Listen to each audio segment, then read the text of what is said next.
Well, that style. well, there's so many aspects to this question.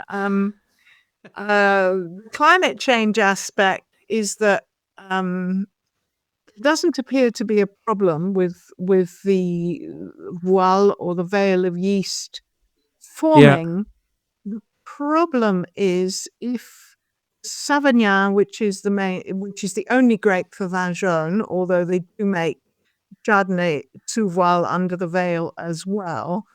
But not all Chardonnay, just a little of it, and not all yeah, Sauvignon is made like this. But the problem is that Sauvignon has naturally good acidity. Even Sauvignon is suffering from less acidity than it used to have because of climate change. And mm, so there's quite a delicate situation because if you're not filling up a barrel, then the potential for bacteria to attack and create vinegar or volatile acidity is huge. Whereas if the actual wine is strong enough with good acidity, it'll fend off the bad bacteria.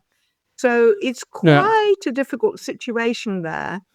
The other situation is really about fashion, arguably, and demand. So there's growing demand for Sauvignon Ouillet, which is Ouillet means topped up. And it's a very important word in the Jura. It's not an important word everywhere else, because everywhere else in the world, you always top up your wines. It's the way you make wines. You keep oxygen away. In the Jura, to make vin jaune and the very traditional white wines, you don't top up the barrels.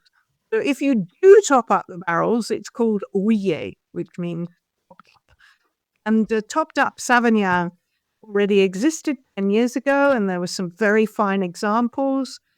There were still a few diehard producers that weren't making it, and the locals didn't really like it, and the locals were the biggest market, and so on. Well, today that's all changed, and everybody loves Sauvignon Ouillet. There's not enough of it to go around. So most people are keen to preserve the traditions of the vin jaune as well, and traditions of yeah, sous voile wine. It's finding a balance, and it very much depends on the producer and how mm, much Sauvignon they've got. So the new younger producers, they don't make vin jaune or sous voile wines because they have very little Sauvignon. They also need turnover and they need money. And vin jaune takes 7 years to make before you can yeah, get any money for it.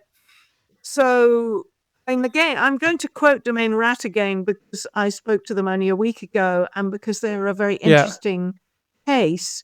They've never made a vin jaune, and they always thought they were going to.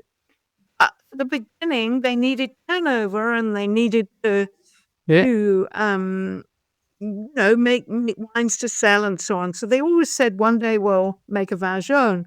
So their first vintage was 14. So they didn't in 14, they didn't in 15, which was a very hot dry vintage. In 16, it was quite a tricky vintage for various reasons. So they didn't make a yeah, vin jaune. So they were planning to in 17. Then there was the frost. Then in 18, because they didn't have any quantity from 17, they needed all the quantity of 18. And so it went on, and so it went on, and so it went on. And they had absolutely decided this year, 24, was the year we're going to put a barrel down to make just one barrel to make vin jaune. and obviously it didn't happen unless they already made that and nothing else. Exactly. So Yeah, oh it's a dear. tricky one. Trust me, Yeah, the traditional producers are all continuing it. And we will it's not gonna run away anyway soon. I mean, people panic because they go to some Jura tastings, especially the organic group and the Nez d'Enlevert, and you go around 50 producers and you only see 2 vin jaune. Well, okay, that's the Nez d'Enlevert, but the traditional producers are still making it, and yeah. they're still Oh, that's amazing.